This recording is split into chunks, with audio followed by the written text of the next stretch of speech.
For our Canadian lifters, pure passion, real results, what you put in your body should matter.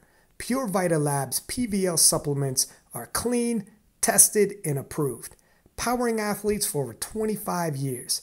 They also power the KOTL podcast. You could trust PVL. Use code KOTL15 for partnership pricing at PVL.com. Six-pack Lapadat. We got Russel Orhii back in. So, anything new? So, anything new? What's been going on? I've just been chilling, nothing, man. That's right. It is dude, I was talking, I forget who I was talking to at the time, and literally on the phone, it was Pete from SBD. We were talking about Sheffield, which is coming up, and he's like, "Oh shit, what? Big video just dropped." And I'm like, "All right, how big is it?" And he's like, "I don't know, but it looks like it might be big." And then we hung up. We were like, "All right, whatever. Let's dive in." I'm like, "This has got to be like this never happens like that." Yeah. Seen it and was like, "Oh shit!" And like he was like, I didn't watch right away, and I was working on. I had like a bunch of stuff I'm trying to work on and sort out, and got people messaging and be like, "Okay, well, they're using sound clips from the King of Liz podcast." So I'm like, well, which is fine. I don't care. But I'm like, "Oh shit. Well, I better check it out because I don't know what the fuck I said either." I mean, we talk a lot. Right? So I'm like, You're trying to make sure you're not getting roasted in there too. Right. Like, am I involved in this too now?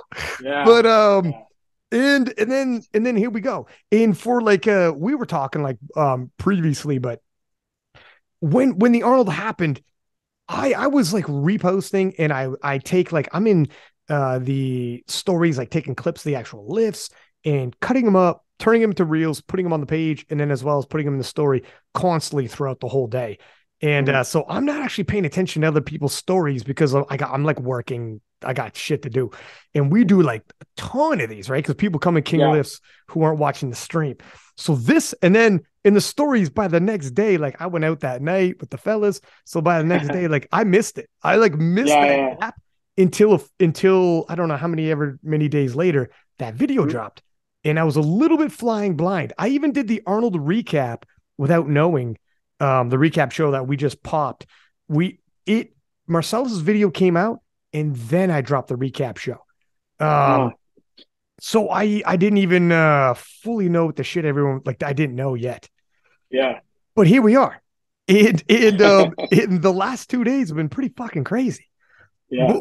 What was your impression? First off, I don't know, should we start at the Arnold Classic, the video, or what are you thinking?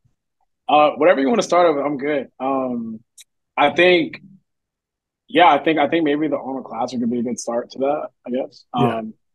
Yeah. I mean, I was tuned in. I was actually super excited to watch the Arnold. I'm not one that's super big on watching meets. I just check like on how the performances went after. Like I never actually sit down and just watch the full meet. So this particular meet I actually wanted to watch. We have like TVs here at the gym, and we had them playing. And I was interested in seeing how some lifters were going to do. I mean, we had big names competing in that meet. So I was interested, and I was tuned in, and yeah, I mean, as far as that goes, that's it. Well, I was interested to meet for sure. I was invested.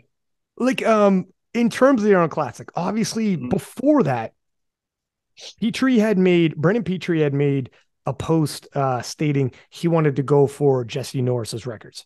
And Jesse Norris is like an icon in the sport. He was so far ahead of his game. As a 90-kilo lifter, he was totaling 914, 915 in the USAPL. It wasn't on calibrated plates. It wasn't on, like the USAPL like we know it today, right? And then also 922.5 at record breakers. I believe they might have had a deadlift bar. I can't remember. This is 2015. Untested, but I think Jesse was in and out of USAPL, so I think he was subject to testing, even though he's doing it. But crazy numbers. And this is 2015, so far ahead of everyone else. So when he posted that, he might have got some flack ahead of time. Did you see that? And what did you think about the comparison of I'm going after those leading it to the Arnold? Um, I always give so okay. When I saw that post, it got sent to me, and I was like, "Damn!" I mean, his training must have went really well. Not I'm not trying to like be funny or anything like that. I was like, "Damn, his training must have went really well." I feel like when you put that level of I guess like expectation on yourself, there has to be something that you're seeing that you believe that is possible. Because like I'm thinking from my perspective, I guess I would never post something like that if I didn't think I was like capable of doing it. So that's why I was saying like I was super invested in this meet because I'm like, damn, like he really he really is like putting that out there. So okay, I'm tuning in. Like that had me invested for sure. And then obviously like the other reasons, but I was definitely like, okay, like 920 shit, like let's see that. So yeah, It, that's why I was like really interested in watching the meet. is this a move that like would you put moves like that on yourself in terms of it No. seems a No. little If yeah, for the so whenever I do, I mean, and everyone's different. Like I'm not saying it was a bad thing, but everyone's different. I personally don't do that because meet day is completely different. Like I always go into meet day knowing that you could bomb out, you could get injured, you could just not have your day, like something could happen.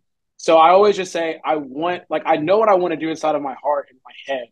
But to put it out there to the world is just kind of tough because like if you fall anything short of that, the world's gonna come at you. And I especially don't do it because I have a bigger platform and people are just waiting to nitpick and kind of get at me for anything I do. I can squat to depth and get 3 white lights and people will be like, oh, you were gifted that. So it's just like I'm not gonna put extra expectation on like a particular meet that I have. I always just say like I want this meet to be special and different. And then in my head, I know like, okay, bro, like your training was going really, really well. This is what you may or may not be capable when I seen it, like I was around for Jesse Norris and of. I got excited. It worked. Like if Brandon was trying to bring like it'll bring attention and people like, oh Mm-hmm. shit, you're gonna lean in and watch. Yeah, Like you said, it will bring a level of expectation as well. yeah, It is a brave move to do. yeah. It is really Also, yeah, not even to interrupt you. go ahead. That's when the hate starts though. Like when you start popping. So like this is. I mean, we're gonna talk about this later, but this is when the trash talk kind of comes into play, right? And then there's like when you start talking like that, you got to be ready for what comes after that. If you don't hit that mark, so like if I'm over here talking and I'm like yeah, like I'm about to I'm about to have the best performance ever in the 82 and a half kg weight class. And I fall completely short of that. I'm completely ready to get roasted because that's what I put out there for myself. Had I just stayed quiet and just like kind of done my own thing, then if I fail, everyone's gonna be like, "Oh, it's okay. You'll get it back next time, man. Like, next meet, you're still him and da da da." So I just try to. That's why I'm saying, like, whenever you invite that type of energy, you have to be ready for that energy to come back to you if you do not perform to expectation. It's it's a double edged sword though. Yeah, it's a It, double it, edged sword for it sure. because Yeah. if you hit, you look Oh like yeah. you look like Like a Ali prophet. in his prime. You look like Ali, Yeah. you like, holy shit. And then you could all of a sudden Yeah. start talking like, I fucking told you. And then Yeah. Yeah. people are all over you. Mm-hmm. It's tough. And you've dealt with yourself, like people like, Mm-hmm. oh, Russ, you see this, he's so arrogant the way he carries himself. But it's like it's confidence in you.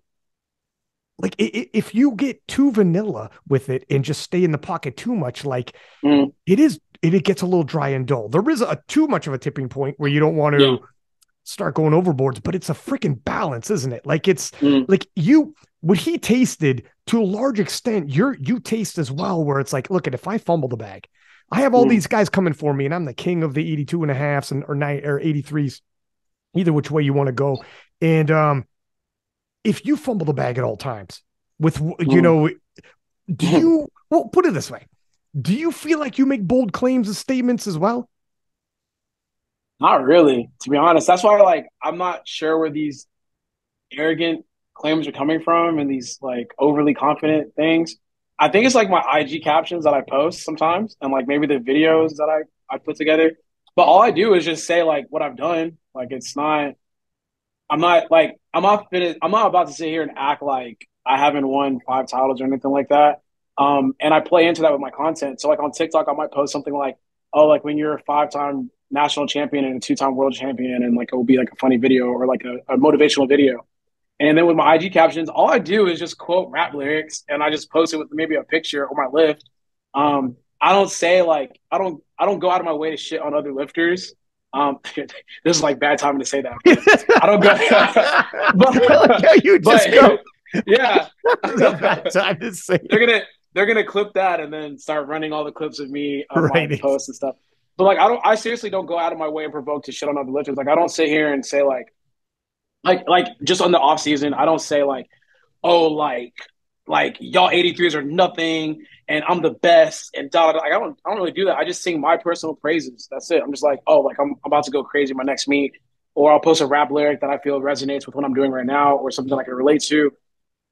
I just don't. I don't know. I don't just go into like other people's comment sections and be like, "Oh, you're shit." Like I'm gonna beat you. Like all that kind of shit. Or like like Mm. I'm not like a who's that one young 83 that talks a lot. Sean Jin is the junior world Yeah, champ. Yeah. there you go. I'm not like him, and I feel like to me that's more arrogant in my opinion because like it's not being backed up fully, and I'm not trying to disrespect him, but that's what I view as arrogant. It's like, hey man, slow down. Like you're not there yet. Not like no disrespect, but it's like you're not yet there yet. So when you talk, it just comes off as like kind of like arrogant in a sense. Whereas I'm just speaking on what I've done and what I plan on doing and what I'm working towards doing. So I don't think it's. I mean, arrogant is. I feel like arrogant's like a strong word, but I don't know. I just What feel like I'm confident. what is arrogance? I don't Like, even know. because it's such a it can be interpreted in, Like you're blind. Your confidence blinds you almost. yeah. It depends on how people try to use it. When they meet you, you're like, that Mm, guy's arrogant the way he carries himself. Is he yeah, arrogant or is he confident? Like yeah, sometimes people use it, but if you say confident, it's a fucking positive all of a sudden. yeah, Literally, the fine line between arrogance and confidence is very fine. And it's like yeah, how it probably is the bias in which you view the person. You like Russ? yeah, You like Russ? He's confident. I like the way he carries himself. You don't yeah, like Russ for whatever reason, he's arrogant. yeah, And you're probably looking at the same thing. yeah. I think that was a beautiful take. It's just like it depends on the biases of the person that's making the comment. Like if you fuck with me, you're gonna say that I'm confident. If you dislike me, you hate me, you're gonna say that I'm arrogant. I just like I said, I don't. I try like I've said this on many times on the podcast, bro. When I go into a meet, I'm fully prepared to lose. Like I've tasted defeat in my head many times, and that insecurity pushes me to be better and like work towards my goals and stay sharp. If I was arrogant, then I wouldn't be in here working as hard as I do. I think like when I look at other lifters, I'm like, fuck, this person's progressing. I gotta work harder. I gotta train harder. So to me, like arrogance would be something that's just like, oh, I can take today off. I don't need today. I'm him for real. Mm. Like these motherfuckers can't touch me. I'm like, no, I'm very touchable. So like, let's go ahead and work to make sure that I spread the gap or try to put myself in a position to make sure I can like I don't fail. So that's when I think arrogance kind of kicks in when it's like, oh, I could smoke on the weekend, I could drink on the weekend, like I could party it up, do all this type of shit without staying true to the craft. That's why I think a little bit of arrogance plays into it. But I'm definitely I try to be quote unquote as humble as possible because you have to keep progressing. You have to keep yourself in line and keep working. So That's pretty good possible breakdown because, like, for yeah, instance, Mike Tyson in the 80s when he was in his prime got so arrogant he stopped training for some guys. He'd be like, I train for this guy, he's tough. The other guy, yeah, not as tough. I lay back a little bit. And then this guy's tougher. And hell then no. eventually Buster Douglas caught him. It's like, wow, Yeah, eventually one of the guys you didn't think were tough had the night of his life. And this is what happens. yeah, bro. I respect everyone that I'm competing against on the day of the meet, or like well not reverse. I respect everyone that's competing leading up to the meet. I'm super insecure leading up to a meet because the level that I'm training at is just like I need to make sure all my I's are dotted and all my T's are crossed because like this guy might pop out like this guy might pop out of nowhere and take my spot and like win. And if I fuck up, like it's very possible. So like every person that's in the top five, I'm like, damn, this person could like have the meet of their life and beat me. Damn, this person can have the meet of their life and beat me. So you need to make sure you're inside of the gym training every single day to get better. So like I said, arrogance to me, like you said, we kind of like the Mike Tyson shit, where it's just like I ain't got to squat today. I'm him. Like I don't gotta do this today. I'm straight. But I don't approach my training like that. I don't approach my life like that at all. So, in terms of trash talk, what is the place, not just like with yourself, and we'll Mm-hmm. bring it back to the Arnold Classic in a second here. Yeah.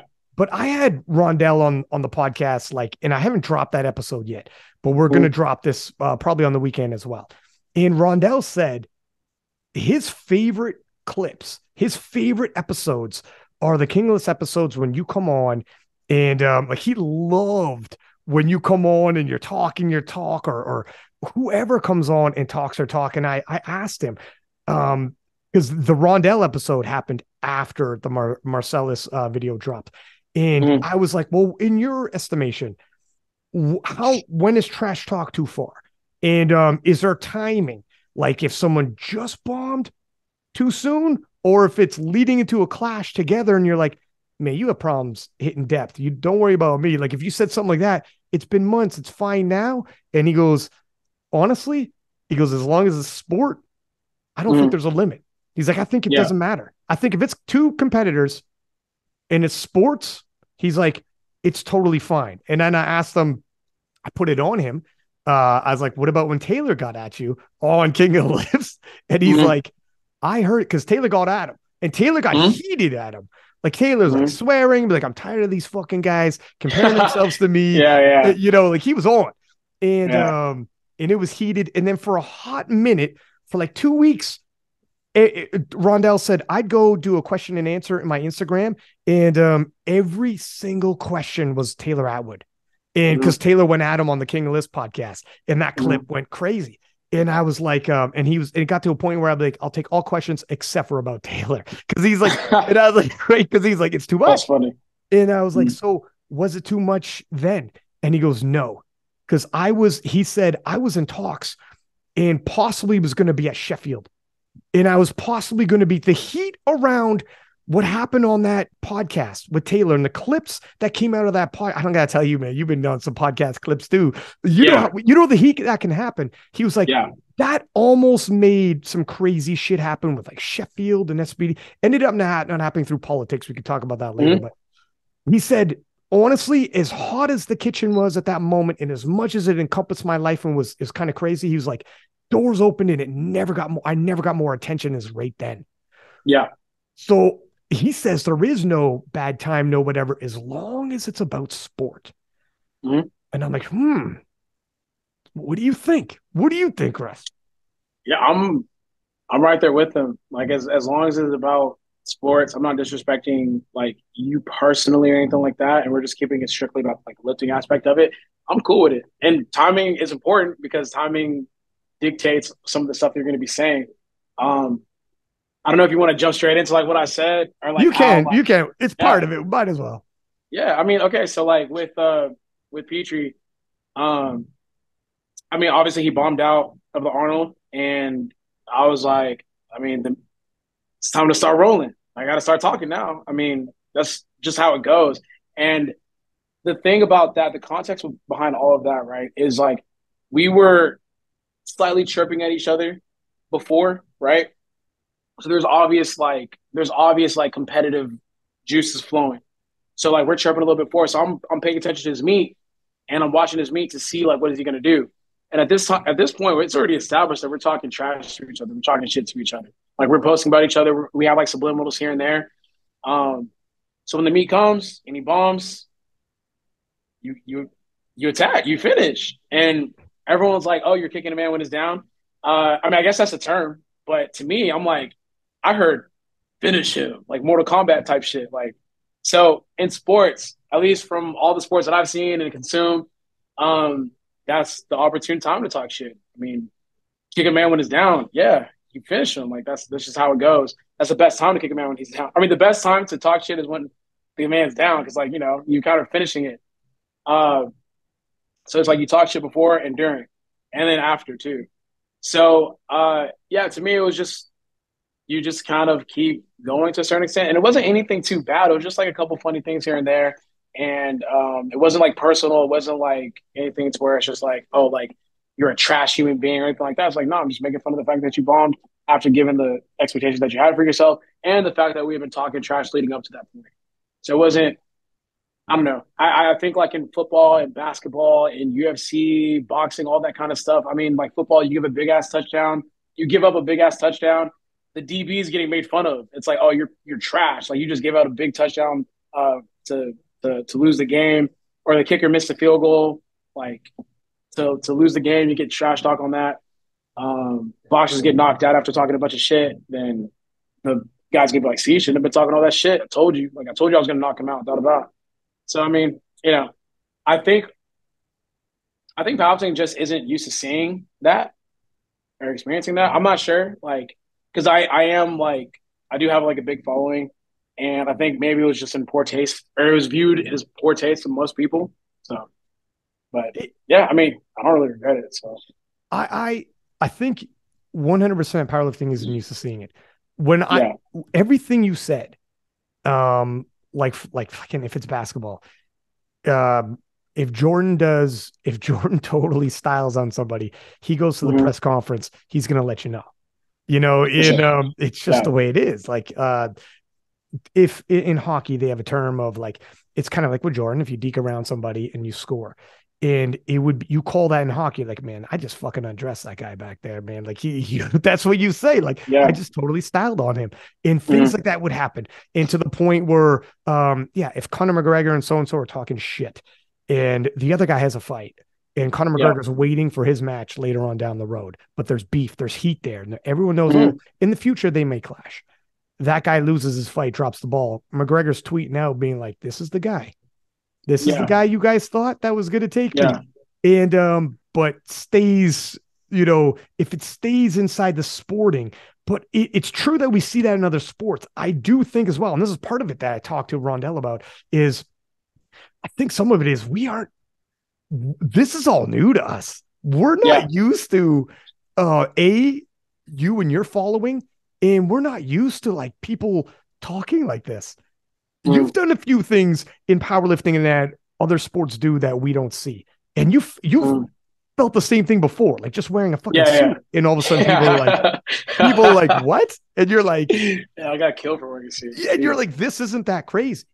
It's kind of weird. And then some people want us to kind of stay small-minded and be like, yeah, but you're not, this isn't basketball. You're not Jordan. And it's kind of like, I mean, shit, man. I mean, so then why try? I like comments like that. Comments like that is what kind of, I've said this before, man. Comments like that and that mentality just kind of holds us back, man. Like, do y'all not, like, I'm confused. Do we not want the sport to grow, or like, do we want it to stay the same? Do we just want to keep it? I don't get it. I just feel like a rising tide lifts all ships. So like, if powerlifting gets bigger, it's like an opportunity for everyone, So whenever people say it's powerlifting, it's not that serious, or like this dude really thinks he's like that, it's like, bro, chill out, it's just powerlifting. I'm like, bro, we all eat off of powerlifting. Like, I have made a living off of powerlifting. Like, you make a living off of powerlifting. Like, people make livings off of powerlifting. So it's just like, to say it's not that serious sometimes like bothers me, because I take it, I put a lot into it. So it's like, why can't I take it serious? Like, what's wrong with that?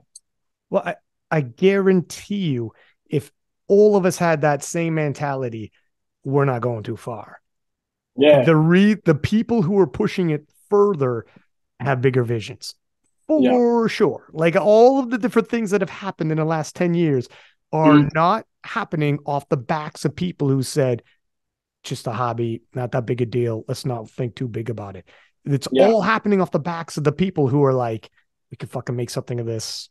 This is a big deal. Let's start viewing what are other sports doing. People look at the Pro Series and they love how it looks and whatever. That people look at like signing these contracts for possible television deals or whatever the shit. And it's like, we're following in the footsteps of other sports. So when the athletes are like, and even press conferences now, the PA Nats, they have those press conferences and whatnot, and the clips look really nice.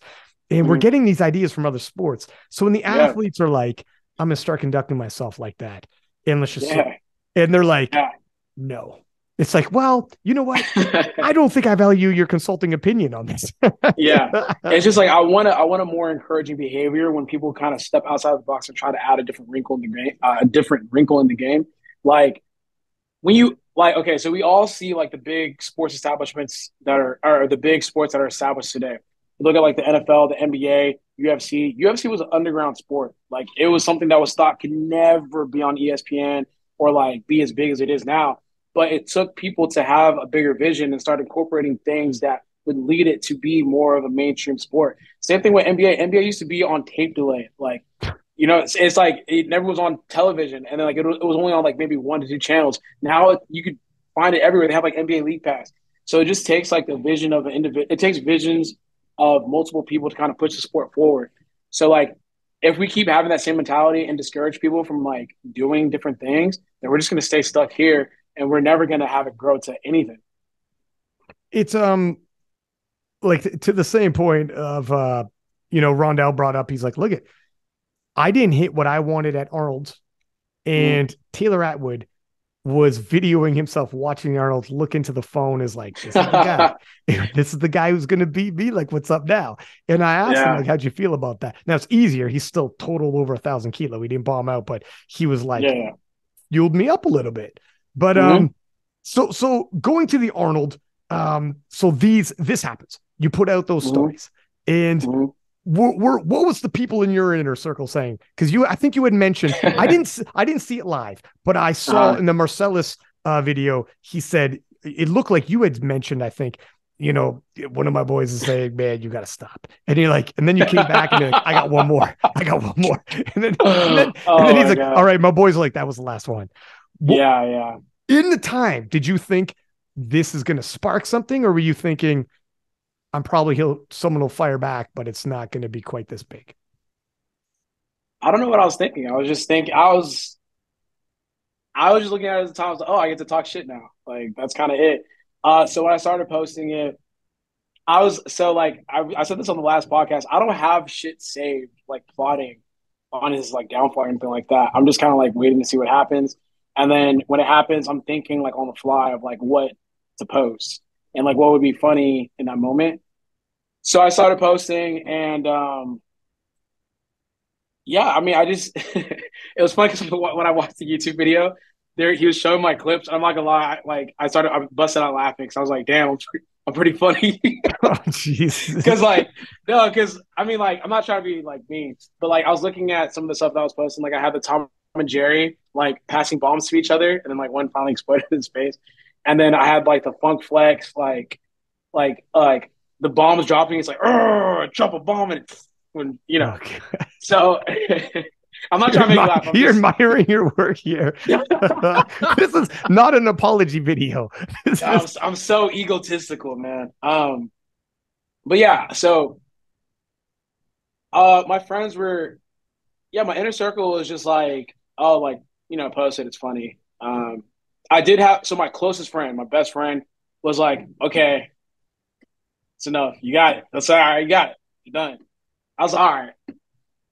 And then so I stopped posting, but then something more funny, like another funny thing came into my head, and the pivot clip was like this Attack on Titan clip. It's like this anime, and it was basically like the clip is like this. The father is like thinking like, oh no, I don't want to actually do this, and the son's like, what are you doing? This is what we came here for.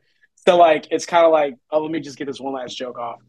And then he was like, okay, like you can stop now. So I mean, the reaction to it, people were laughing and people were like talking to me about it. There were some prominent lifters that I had like long conversations about in regards to the post that, thought it was funny. But I mean, other than that, I mean, I know a lot of people were watching my story just to like, see what was happening. But is there an expectation, you think, that if they came to the story, like, do you think after it happened, people came to your stories and be like, let's see what Russ says?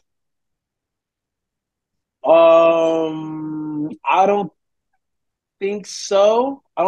Because when we were trash talking and we're shit talking each other or whatever, like it wasn't every day. It wasn't like a constant thing where I'm like I'm actually mentioning him and he's like actually mentioning me and like we're really going at each other like that. It's like more subliminal. So it's like the people that know, if that makes sense. So I don't think people were like waiting. It's like, oh, he bombed. Let's go to Russell's story. It was more so like, oh, he bombed. Oh shit, did you check Russ's story real quick? Like, bro, like look what he's posting. And then I think it started gathering some momentum from there. But no, I don't think people were like, I mean, I could be wrong. I don't know. I don't think people were waiting for me to just like start posting. In terms of the subliminals, like you're because I remember I asked somebody in the Marcellus video, it had mentioned that like obviously the King of List podcast. And it had mentioned the things that were said on Brennan's Instagram. I hadn't seen it. Yeah. It didn't look too bad, but then other people, so in a conversation, I was saying like I didn't see those either. Like some of this got Mm-hmm. missed on me. But someone had said what you had just said about there had been um talk in maybe some comments or some podcast or whatever, like subliminal stuff. And I'm like, but Mm-hmm. you got to know. So did you feel like, or you felt the tension? Cause I think for some people, they didn't quite see this coming. Or they Yeah. didn't know there was tension until like Yeah. afterwards. Like, I don't think I didn't expect it. Cause I totally didn't even, after I was done doing all that work, trying to post up, I was done. And I wasn't like, oh, I think Russ is going to drop some bombs himself. I didn't think, Yeah. but this was definitely prevalent. Like your camp, and you think probably his camp knew there was tensions, and there Oh was yeah, 100%, man, hundred because percent. Marcellus seemed to have seen. It felt like he felt somewhat blindsided from it, or maybe he was a little removed from it and wasn't paying attention either. I don't know. I personally can't speak on what he felt about it. To be honest with you, Yeah, fair enough. I don't know. I don't know how much like I don't know how tapped in he is into it. So like I'm not sure if like they have that communication where it's like, oh, like so and so just posted like the subliminal about you or whatever. So I'm not sure if it took him off guard or whatever. Um, where do I want to take this? So yeah, when that video was just very it was propped up in a way that was very kind of like one sided. But even so, even with that being said, when I saw those IG stories again, I actually got like mad again. Like I was like not mad, but like I'm just like, man, I wish I didn't finish our training because I would have loved to train to the session just seeing those things again. Because I actually want to talk about um him saying that I should have like I'm so into myself that um I went off about something that I shouldn't have went off about. Because when I look at those IG stories again, and I've had this conversation with Petrie, like it's funny because like even me sitting on this podcast, we've had the conversation. Me and Petrie have already spoken, and like everything is good. Have a he doesn't have a problem with anything really that I did. But he was kind of wondering too as to why like I reacted or how I started building like a beef or like this competitive juice back and forth off of the IG stories that he posted that represented him in Marcellus' IG story. So I don't want to butcher it because I was told that I butchered it on the podcast. Um, okay, Petrie made man. I feel so nasty saying another man's name like 100 miles per hour, but I don't jump on podcasts to be like vague. Petrie made a post and asked people, "Who do you guys think is the number one lifter in the USAPO?" That's mistake number one. And I'm gonna tell you why. Because context. Petrie is a competitor in the USAPL. So when you pose that question as a competitor, you're already testing other people's prides. And for a competitor like myself, you're already testing like just like the pride and energy of that. Any real high level athlete, if you slight them in the slightest, they're going to take that and use that as motivation and think that you're counting them out or you're talking shit. I don't care, like all across the board. It does not matter. Um, so with that being said, he posted as a competitor. That question is perfectly fine for someone like yourself, Ryan, like for like a fan or for someone that like isn't really in the creme de la creme of like competitors and like top 0.01%. So he made that post and just off that question alone, I was like, this isn't gonna end well. Like I'm like, there's no way you could come out unscathed unless you just repost what the person says and you leave it be and you maybe like say a good question because you're asking the people to tell you who they think is the best lifter. So just leave it at that. So for example, if someone says my name or if someone says another name, just leave it. Just go, all right, I can see why you'd say that. Or like, all right, I can see why you say him. Or all right, like, yeah, he's a great lifter, phenomenal lifter, right? That's the only way you can come out unscathed from doing something like that. So, like in the IG story that he posts, he said, someone said Russ, and he said, I personally have so and so, so and so, so and so above him. He's still a great lifter though. Me, I would be like, I mean, I was shit. Y'all can't see my face, but I'm gonna be like, what? Like this motherfucker thinks that these three people are in front of me? Hell no. Like, I'm gonna get tight about that. And then I saw like 3 or 4 or 5 different posts about that, or how many ever posts, maybe 2 or 3.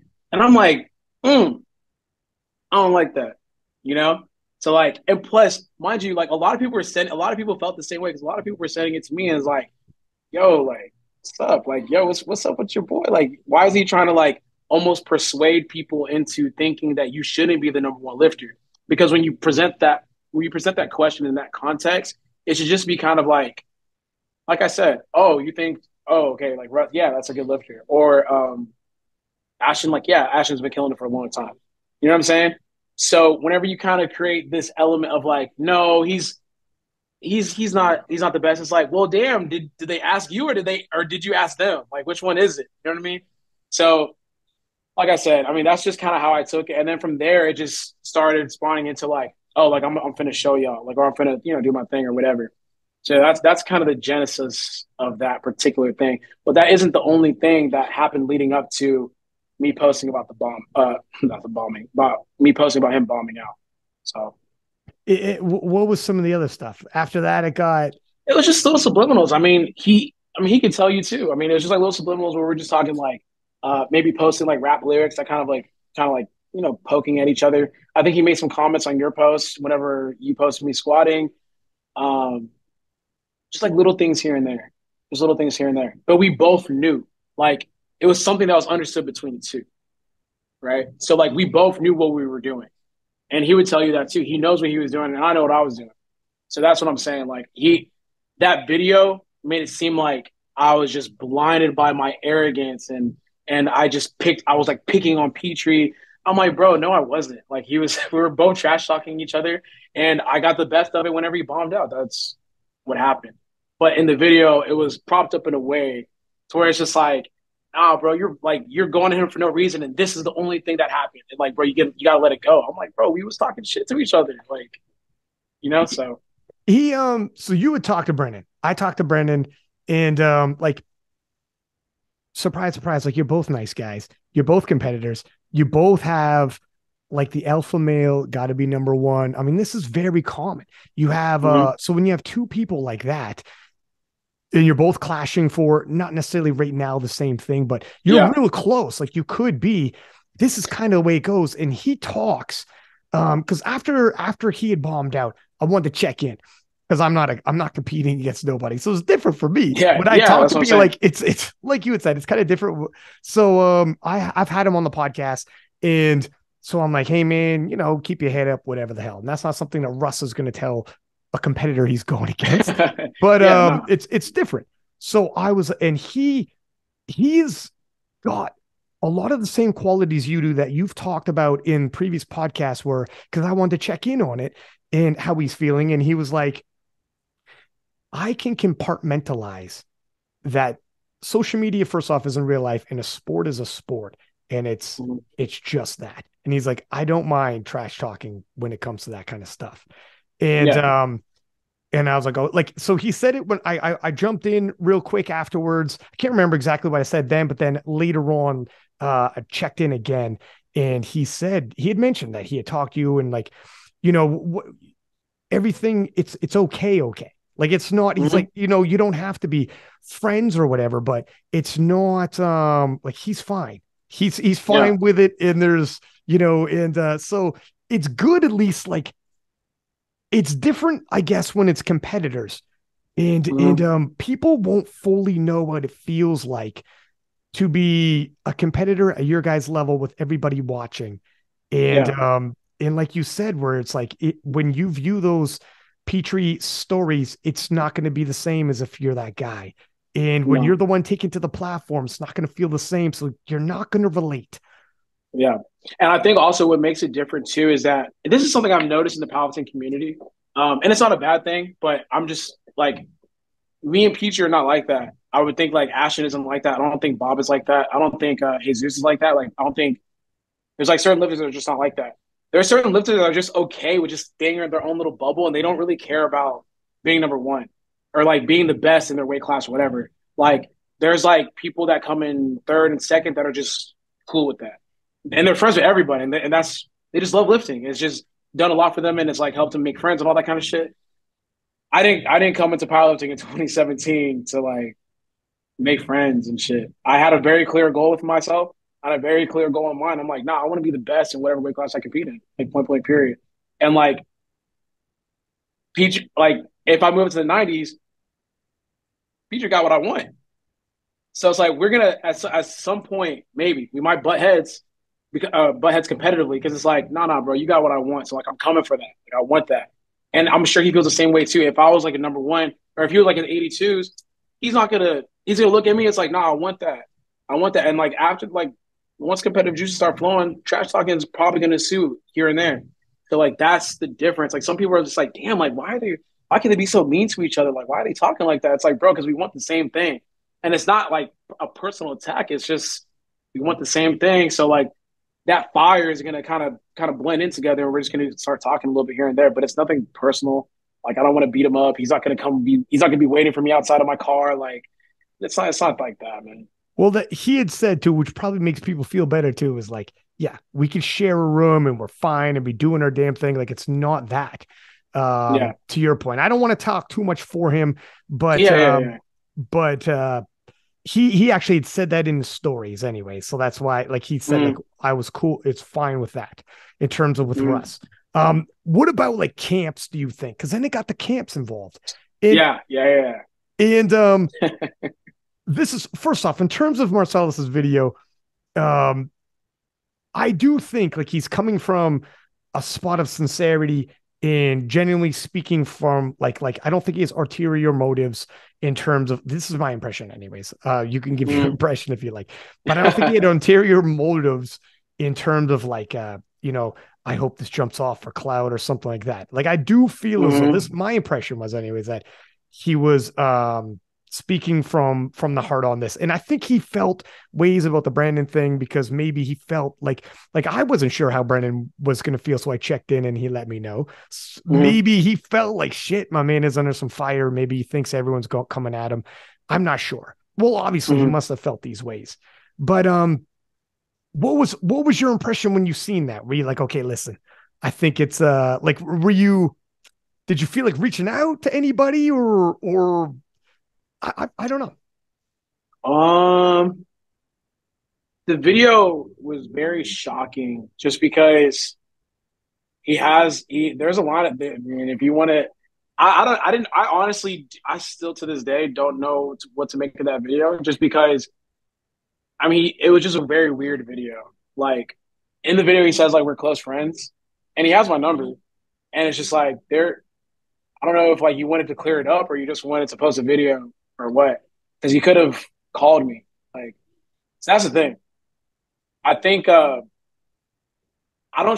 honestly don't know man. That's what I'm saying like I don't even know what to say because he could have all of this could have been taken care of with conversation, literally, right? Like he could have reached out to me personally because we have actual friendship. Me and Petrie, we started talking because we weren't like close or anything like that. We live in the same city. Um, we might see each other here and there at different like gyms or gatherings or something like that, but we don't have like a personal relationship when we're talking to each other. Me and Marcellus know each other for a very long time.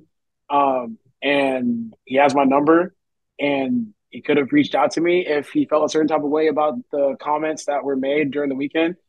But that never happened. So, I mean, I made the comments that I made. We have a personal relationship. He has my number. And then I just see a video with my name put into it. Like everyone listening, I want you guys to think about maybe, let me position it like this. I have a mutual friend with someone that I do not like. I start talking shit about that person that I do not like. And then that mutual friend posts like a whole ass YouTube video about me, about you, and it's like, oh, like I don't know why this person's tripping, da da da, and I'm like, whoa, bro, I mean, you could have hit me, you know what I'm saying? Like if it was that deep for you, you could have hit me, we could have talked about it, and honestly, if he had asked me himself to take down those posts because he felt like maybe it was just like a little bit too personal for him, I would have taken him down. I was like, all right, bro, like I value our friendship enough for me to take this shit down. But that conversation was never had, and that video was posted, and I got like a voice message or something like that, maybe like 30 minutes or 20 minutes prior to the video going up. But I was working out, so I didn't really see it. I just saw the video, and then yeah, so that's how that video went down. And I was just like, you know, I just didn't know what to make of it. I was like, damn, I've never really been in a situation where someone did something like that. So it was like weird, kind of. Yeah, I can't remember last time a video like that kind of came out. It's been a Yeah, not cool. especially yeah, especially the fact like I think what makes it weird is just the dynamic of like I know this person, you know. So it was like I've had Greg Doucette make a video about me, and I didn't take it like I don't really care about videos like that, and I never watch videos like that to be honest with you. But when Greg did it, there was like that disconnect of like, oh, he doesn't even know me, so like I don't care. But then like the other one was like, this dude knows me, he has my number, and it just felt very odd because I'm like, damn, like, could hit me up, bro. Like you said in the video, we're close. You felt that we're close friends. Like, why didn't you just hit me direct? So it was like a weird feeling. In terms of the part that was dealing with you, though, at Mm-hmm. least it was sporting. It was Yeah, just, yeah, it was sporting. it Yeah. was literally about sports, Well, about, or I can't remember all of. I only saw the video once. Is there more? Probably you'll remember better than uh, me.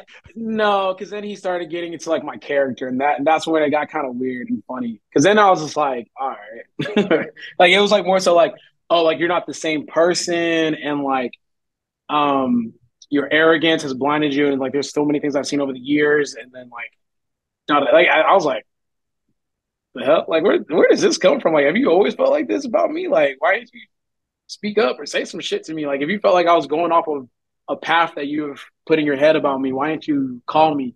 Like, that's what I'm saying. Like, it just got kind of weird. At first, it was like, oh, like I'm not sure why Russ has such a problem with da da da, and this is why I feel like he shouldn't have a problem. I wasn't even like really like offended as much. And then it got into like, oh, you've changed. I don't know the man I become because the man I met in 2017, like all this time, I was like, what the hell? Like, I was like, all right, bro. Now you questioning like my character. You're making it seem like I am a very bad person. That's when I was like, okay, this is like very weird. So, you know, Yeah. I okay. So yeah, those things didn't quite. I guess if it was myself, it would have impacted me more if someone just you changed. So yeah, fair it's like you enough. change. You're not the same. Like you like your area. Oh, and then he's like, you surround yourself with yes men. And I was like, what the hell? Like all of the things he was saying could not have been. The change part is true. I'm not the same person I was in 2017, and I'm proud of that. I don't think like, bro, when you it's part of growing up. I was like 23 or 22 in 2017. So that part, whatever. But the other stuff, like I surround myself with yes men and shit. I was like, I definitely don't have yes men in my corner. Like that's the furthest thing from the truth. But I mean, you know, go crazy, go off. But yeah, it was odd, a little weird. Hey, yeah. I guess when you frame it like that, if it's somebody you know, Yeah. and it would be impact you a little differently, because up until that part, then the part with like in terms of sports talk, if someone's Mm-hmm. like, I don't like my sports with trash talk, I'm okay with like opinions on that. Yeah. That's pretty standard par for the course, right? Like some people, it might not be their flavor, but Yeah. do you think, like, in terms of that part, his well, first off, you and Petrie are okay.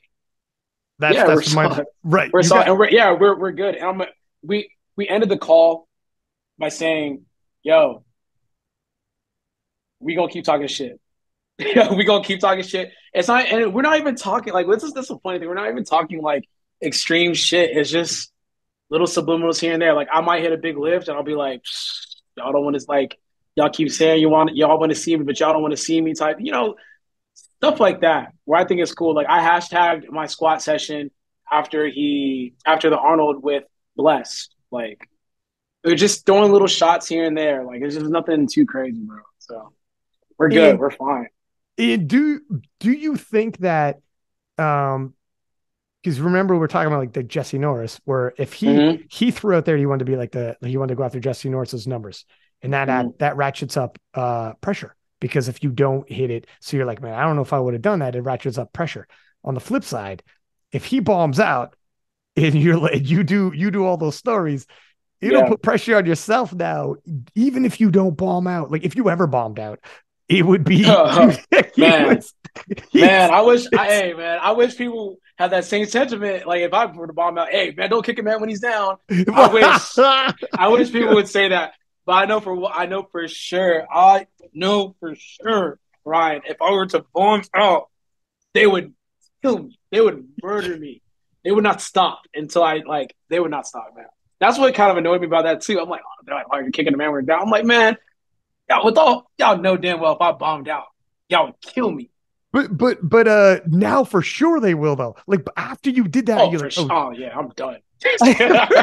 So this is this is this is like now you're like, holy fuck. It also like so that's for sure. You gotta it is what it is though. You bomb out, you gotta ghost yourself on me or just like post and ghost and don't look at because you'll have people coming at you. But I already do that anyway, so that's what good. That's probably good. yeah. But in terms of like a potential in the future, if you and Mm-hmm. Petrie ever actually end up meeting, there was no question. This is what Rondell was saying too. He's like, tell me it doesn't work in terms of the hype. Bro, Holy smokes, man. Everybody, it'll be can't miss. yeah, Everybody and their mother are going to want to watch this. yeah, And it's like you said, it's still going to be sports. Like it's a sports clash. You yeah, sports guys, clash. That's the yeah, point. like this. Like so, like when you go back to like Taylor and the 74s, like when you had like three 74s that had the opportunity to like make it interesting between Taylor, it ended up not being that way. But we all tuned into the 74s. Like I don't remember the 74s ever being so popular to watch. But it was because of that matchup and the trash talking that was happening between like the four or three different 74s. When you look at me and Sean for years, like that was a thing. Everyone's like, oh, who's gonna win? Team Nori or Russ? Like that was a huge thing. And it was because of like the little subliminals and like the things that we would say to each other. And it wasn't like with malicious intent. I mean, yeah, it wasn't with malicious intent. And then you look at Amanda and Danny, like they had their friction. They have like one of the most viewed powerlifting meets of all time, if not the most viewed powerlifting meet of all time. Like people were so curious as to what happened because it's team her or it's team Danny or team Amanda. Same thing with us too. It's just like we're building, not like we're doing that on purpose, but like with the trash talk that we're having, that's gonna build to like the showdown when we potentially have, and that's good for the USAPL. That's good for me. That's good for him. That's gonna help bolster us up. And that's good for the sport as well. So yeah, I mean, it's part of the process, man. In my opinion. And when the reason why someone wouldn't be involved in terms of that is the potential like holy smokes if you do this and you lose, but on the flip Yeah, side that's what yeah, make that's it was the thing is that is always going to be the case. Here's what it is. It's a conundrum that you got to face as an athlete. Do you want mm-hmm. it? Do you want it that when you win nobody cares, or that when you lose you could get it rubbed in your face? But you can't Yeah, have both. You can't yeah, have, it's very tough to have both. If you mm-hmm. want to ratchet it up, you got to be in situations where when you win, everybody can't wait to watch and they're, oh my God, about it. And if you lose, you're going to have a bunch of people who are rooting for the other person who's like, that's right, that's what you get. Yeah, Otherwise, yeah, otherwise, you can be in a session that nobody gives a shit about, winning and losing, no one cares, nobody yeah, cares, and it's just it flies by. And yeah. the stress, the anxiety, the whole nine of leading into Oh, the meet oh, is a reminder you're alive. And I love it. it's crazy. You have to be able to thrive in that environment. Oh man, I was talking to Petrie about it. I've never, not never, sorry. It has been so long since I've been just fucking feral to get to the gym. I'm just fucking just, I want to train. I would come into the gym just pissed for great, like pissed off for greatness. I wanted to train hard. Like my sessions were so focused because of the trash talk and like this, the tension between me. I'm getting like motivated talking about it, but because of the tension between me and Petrie, like it was such a beautiful thing. And I told him, I was like, bro, like I almost wanted to thank him because it just reinvigorated that energy and that juice to come inside the gym and train. Powerlifting is boring as fuck. I think everyone listening to this could like relate to a certain extent where there's blocks during your training where you're like, I'm just trying to make it through this shit. Like, you know? But when you have that rivalry going, and you're like focused on like, no, no, no, no, no. This session is important because I need to prove that motherfucker wrong. Like, I need to get after it. So I'm coming into each session like I'm talking shit to my own teammate, like to my own people. I'm like, man, y'all need to get y'all need to get y'all energy up. Like this is some bullshit. Like this ain't like this is not what we're supposed to be doing. Like, come on, like let's go. Like it's us against them type shit. So it's just like I'm getting amped up to train right now, man. Oh But fuck! No, you get like, me amped yeah, up. it's like, bro, that's the pressure. That's the beauty of it. Like that shit made me feel alive. Like I would go into my lifts anxious. I'd be like, oh shit, my heart's racing, man. This is fun. And then I would just go home and just like sit in bed. I'm like, oh shit, I killed myself today, man. I'm fucking exhausted, but man, it felt good. So I loved it. And like I'm getting like amped up thinking about it, but he loved it too. Like he was talking about how he hadn't had that much fun in training in a long ass time. I only felt that time. I only felt that two different times. I felt that with Brett Gibbs when I was just, man, I was locked in all summer long, locked in because I knew I had one goal in mind. And we weren't even talking shit, which is like crazy, but I just knew the threat he posed. And then the other time, whenever Candido changed his profile picture to North, to Sean's gonna be Russ. Um, and then this one, just dialed in, motivated. Like I mean, as of late, I've been dialed in, motivated since Korea. So yeah, I mean, trash talk and all that type of shit just creates this pressure and this like element that you just can't fail. And some people they don't like that. Some people don't like feeling anxious when they're lifting or like just that pressure and anxiety. But for me personally, like I thrive on it. I just love it. So It's funny, man. So first off, the irony is the other person that the number one person in the world that's going to know what you're going through in terms of dealing with the pressure, anxiety, and everything is the other guy that you're going yeah, head to head with, yeah, which yeah. is very ironic.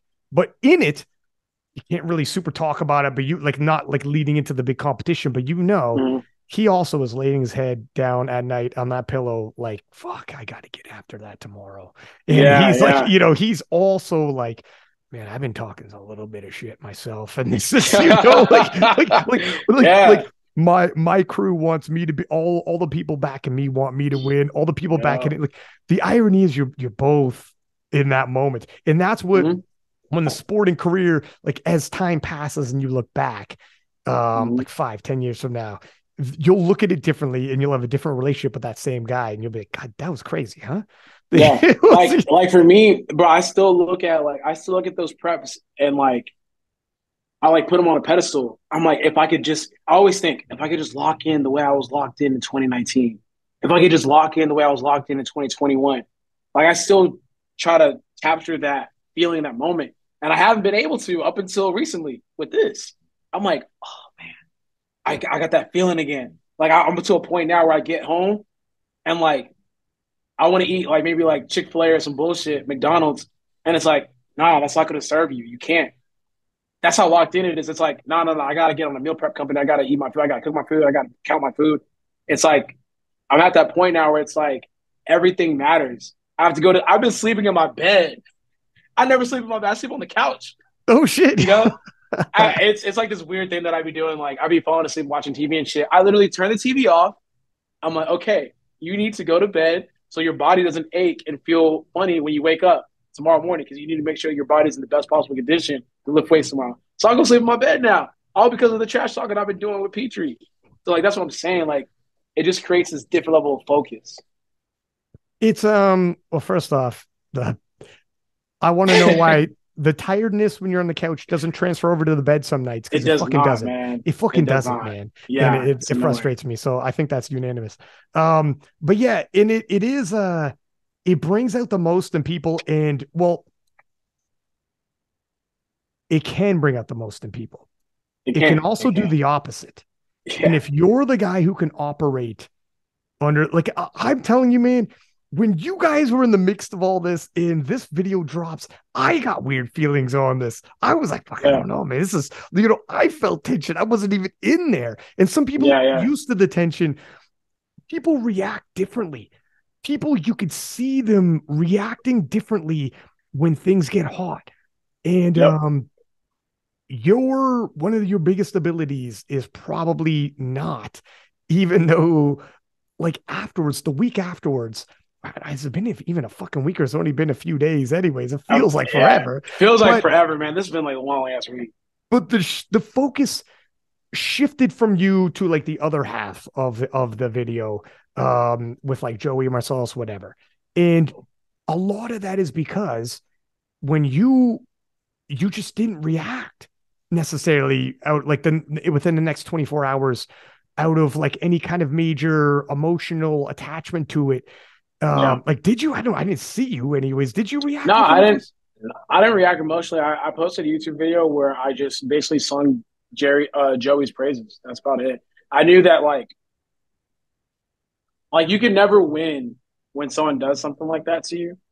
Um, all you could do for the people listening, if someone, I mean, if you guys ever have like a video or something like that made out to you, or someone is like ugly to you like that, um, just stay silent. Like I think what the person did, like I think it says a lot more about that individual that made the video than it does about the person that he made the video about. If you just like relax, because it's not like he outed a evil person. Like if you know Joey, he's not a bad evil person. Like so when you're watching that video, you're like, I don't like. If you know Joey, you're just like, damn, like that wasn't it, bro. Like that just was not it. So you walk away from the video thinking like, yeah, that wasn't good. But then like whenever you react emotionally, it just kind of feeds into that fire. Just like you're almost kind of like proving the person right. If that makes sense. Like you just reacting emotionally, you're not having like clear, concise points or whatever. Because whenever you react like that, you're not going to be thinking straight. Like you're just not. You're just going to be saying a bunch of shit. Because I had moments too where I'm just like, oh, like you start reacting. But if I started posting that, that lives on the internet forever. Like, so you just have to be very careful and just like relax for a couple of days and just kind of like absorb everything and then really think about what was said. And then if you want to offer a response, make it very short and concise and then keep it pushing. But me personally, I just always think that the like not making a response is the best response, even though we're doing a whole fucking podcast about it. But it's been a couple of days. But had we done this prior, I probably would have had a lot more colorful things to say. But I mean, I'm chilling now. So Yeah, it's I mean, eventually it's going to come up. So, but yeah. there's like that 24-hour gap in between. Mhm. That's or sometimes 48-hour. That can be the biggest in terms of an emotional response. But then also things settle down a little bit when you actually talk to Brandon. Your whole part of it was about Brandon, and Mhm. so when you actually already talked to him, and got a vibe on it, and you guys were okay. Um, Mhm. then it makes it a whole lot easier. Now you come on the podcast, I'm like, okay, I checked in Yeah. because, if you see a video like that, you might be like, oh shit, am I not? Or maybe we're not on the same page with this. When you check in with Brendan, you'd be like, okay, I think we're all right. If I speak on this, I'm not speaking out of school where Brendan will be like, holy shit, dude. Because Yeah. yeah, which is a little bit Yeah. different.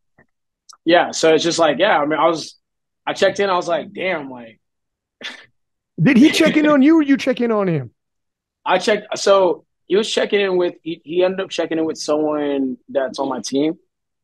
And then I was like, man, like let me check in myself and see what's up because this is like where are we going with this? This is getting like kind of weird. So then when we checked in, we confirmed things and it was like, okay, like this video was like an isolated event that like it, he I want to speak for him, but yeah, I just feel as though like no one was really expecting this video. So like no one. It was just kind of like something that was done like in an isolated kind of thing. So I was just kind of like, okay. Once I got clarification with that, I was like, okay, cool. Like we're good. You know what I'm saying? It's like when I watched that video, it made it feel as though Brandon felt as though he was getting bullied, That's which how I wasn't. kind of got. I fucking felt bad Yeah. myself for a second there. Yeah.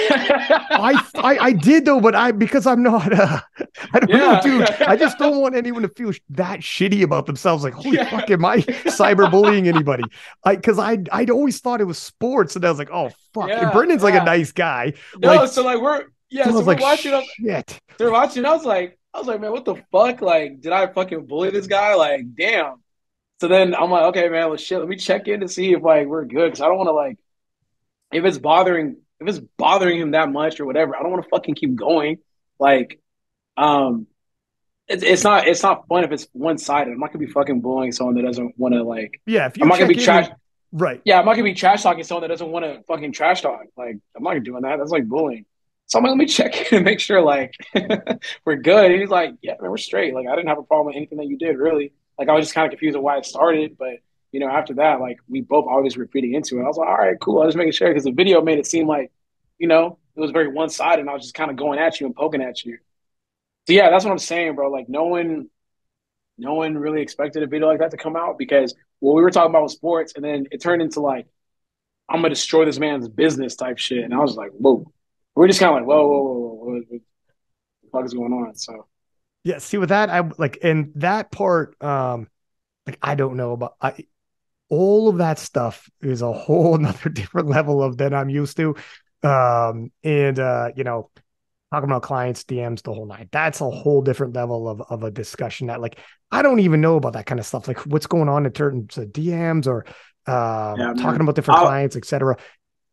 You Yeah, can't it's the thing is like it'll come into you can pull examples from anything, bro. right? And Yes, thank you. so that's why it's not quite like I have like a normal day job as well on top of this. Mm-hmm. And there's key performance indicators that you have, like turnaround time on emails and different things like sales figures and whatever that are straight up by the numbers. And then you can like there's nothing like just a random sample about it. Mm-hmm.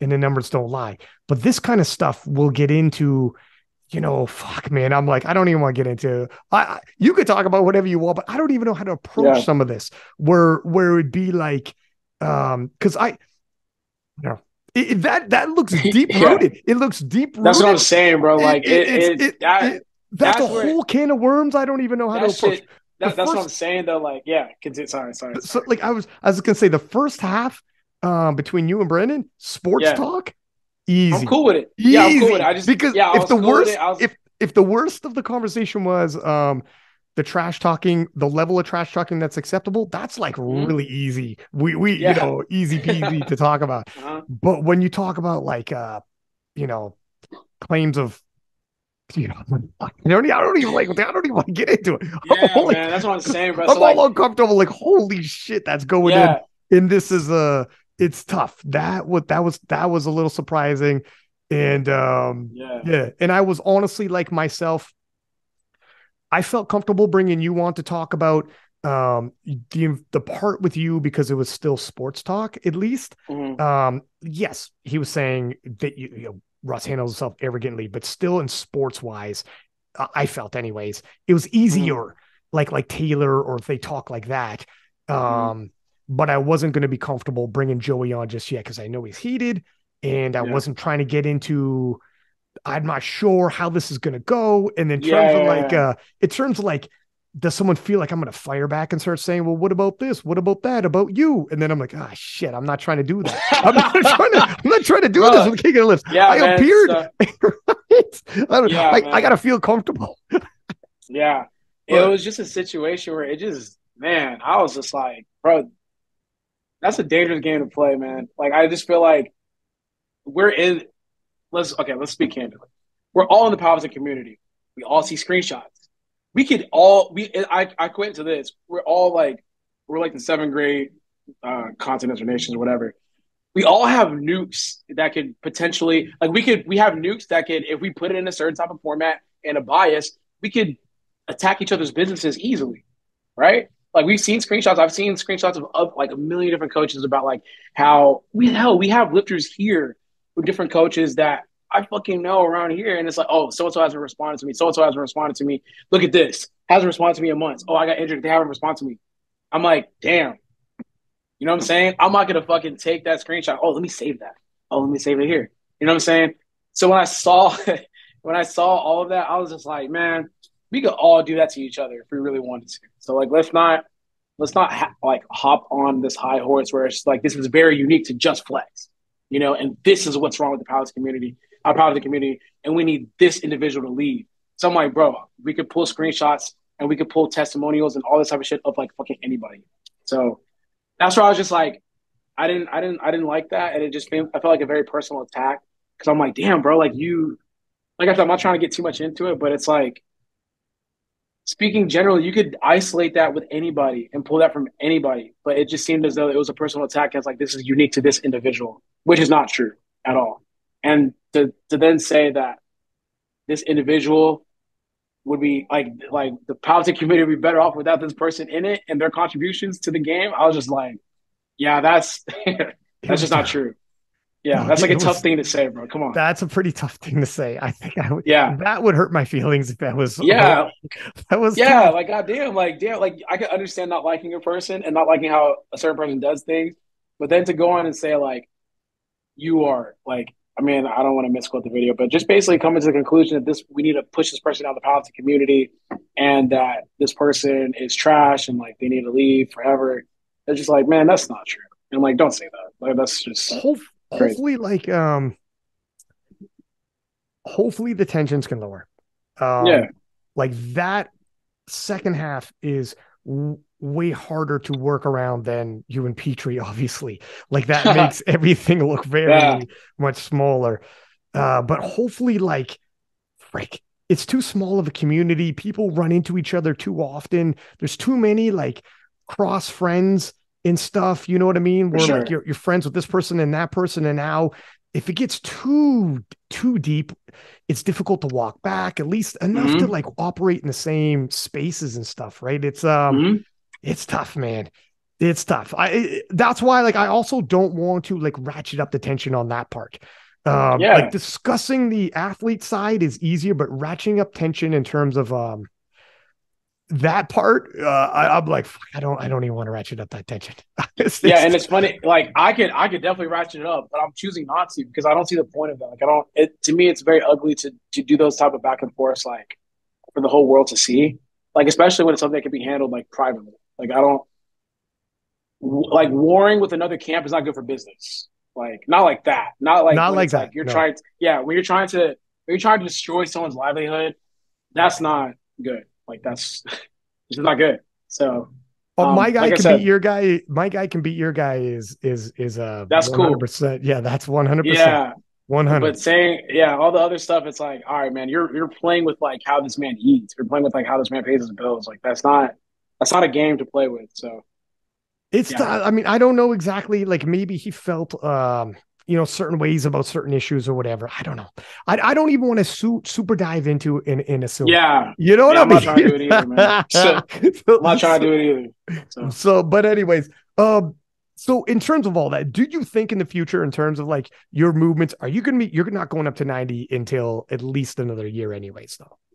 yeah, so the goal has always been I mean, I'm not sure where this maybe the trash talk has kind of made it kind of a little bit confusing, but I'm staying like last year I was injured at my meet. So I wasn't able to put together the performance I would have loved to put together. I still won, but that's not how that wasn't a representation of what I have in the tank, right? Because now you have like other lifters like hitting these totals, and it's like, oh, he's close to Russ. He's close to Russ. I'm like, see, this is why I wanted to like go off on a high note because like that is, I don't, I don't think it's true. I don't want to be arrogant. I don't want to be confident.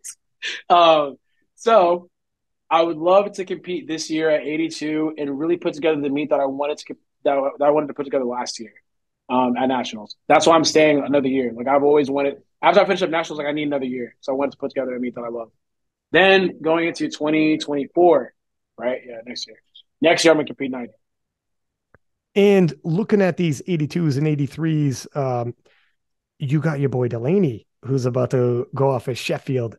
I talked Mm-hmm. to Delaney in the DMs, and I've seen some of the numbers he's been posting up. Have you seen Yeah, some I've of these seen it. numbers? Yeah, I've seen it. I've seen it. He He sent to is he's me. what are we expecting here? Because I showed the one our DMs and I was like, dude, if you break the world record, I'm gonna die. And he goes, Yeah, you better get life insurance. And I'm like, yeah, oh, like really? And then he showed me some of his videos. Now I'm not gonna say exactly, but his training is going phenomenal. he's doing very well. I know that much. And I'm not gonna say like any numbers, but he's doing very well, very very well. So I'm very excited. Like I'm tapped in for that one. But I felt that from Delaney at Nationals when I think he beat Angelo and he got second when he got second to me. Um I felt that back then. I was like, I looked at him, I was like, shit. Like I eight 822 and a half, I think at the time. That's I was right. like, shit, That's right. like, you know what I'm saying? Like I didn't know you were that strong.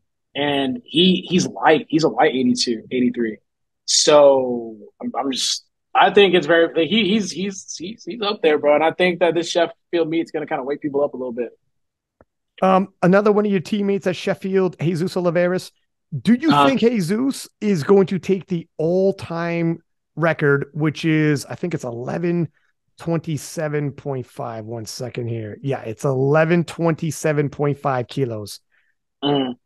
Is Jesus, while being tested, going to take the untested record in sleeve? Shit, man. Yeah, I mean, his training's going crazy. Like, I think he's quite like what 1,025. Pulled like 903 recently. I mean, I mean, his He's done training's looking 1110. crazy. He's done Yeah, 1110, and it's been a year since he's done 1110, and it's not a huge gap to cover. yeah. I mean, I'm not gonna sit here and make a prediction, but I wouldn't be surprised, bro. I mean, he has like he has an athlete mindset towards this shit, so I wouldn't be surprised. Um, it all just comes down to like being able to have that super meet in that moment. Because I mean he is flying across to the UK, so who knows what that does to him. Mm. But I mean, if I mean shit, man, if he takes care of business, it's very possible for sure. Yeah. Yeah. And if he does this, how much more do you think he's got to do to catch up to a guy? I got Ray Williams on the weekend coming in on the podcast. It's been some years. Ray Williams doesn't do a lot of podcasts. So Ray doing a podcast is a big deal. He's coming back. Yeah, it is. It is. 3 years. I'm gonna listen to that shit for sure. Yeah, he'll be here with like Matt Gary, David Garcia, and we'll talk. How much more do you think he needs to do to catch up to Ray Williams if he takes the tested world record, better than Ray's ever done, and Ray's the GOAT, the open world record, like the all-time world record, the untested world record. So nobody, tested or untested, has done more than him. He's got obviously the world championships. Ray has 5. Mm-hmm. How much more do you think Jesus has to do to bypass Ray and become the GOAT 120 plus? I mean, you got to beat what Ray's doing. Simple as that. Is it got to be 5, you think? Yeah, that has to be 5. Yeah. Because, I mean, Ray did it for 5+ years, and, like, he was the god of powerlifting. So I think that's the same approach you got to have. Like, you have to be able to string together. My biggest thing is consistency. How many times can you do it? How many times can you do it, and for how long? So yeah, I mean, yeah, it's gonna set him off though to start with that world record total, or all time total. Yeah, and you just got to keep going after that. The hardest thing when it comes to the big man is that consistency. When you to be a big guy and carry that for that long, and having like 1,000 pounds on your back year after year is where you start breaking down, and that's where like Jesus has the numbers in terms of the weight hit. But the consistency is going to be the toughest. Because Ray, 5 world titles to be the number 1 guy for 5 years straight. It's fucking crazy. It's fucking crazy. I don't got to tell you, man. People don't understand, man. Like that's why I be saying, like, I know, like there's like the hot lifters right now. But I've been doing this for some time. There's always been like hot lifters. Like there's been people that have come and gone. Like people that you thought that would, like, if they just stayed in, they would be able to make a name for themselves or whatever. But that consistency part is the hard part, man. It really is. Like, people have life happen. Like, they're like, oh, like, well, I was interested in powerlifting for about like 2-3 years, and I ended up doing some other shit, or like, I don't know, maybe get injured. But the greatness in GOAT conversations, you enter GOAT conversations when you string together like greatness. So that's the hardest part. It's good to have 1 year, and that's what I've been saying too. Like that, me and John and Taylor talked about this. We talked about like having the ability to do it time after time after time again. You have to like earn your key. And that's why not that we have a problem, but that's why we just kind of like be looking at some of the new guys, and it's just like, bro, like you haven't even built a resume to start talking shit. You haven't won anything to start talking shit. So why do we hear more from you than we see on the platform? So I think that's what is going to take Jesus to kind of top to get over Ray, if that's what happened. You just got to put it together over a period of time. It's I mean, just it's yourself in terms of like injuries, life not catching up to you, but fucking people emerge. Like Jessica Bittner. Jessica Bittner, for instance, was like the queen of the 76s in 2021. It's like she's gonna reign forever. 2022, she's literally winning like by the skin of her teeth against a 20-year-old. and then 2023, a girl from New Zealand emerges and she's like, hey, I'm a 76 kilo lifter and I'm doing 600 kilos as a total. And it's like, what the fuck is happening? Where these people come out of nowhere, where it's like, stay on top. You went through Brett Gibbs, and now you have new kids coming around who weren't even in powerlifting when Brett Gibbs was around. And you're like, you're the second or third generation of lifter I've had to face.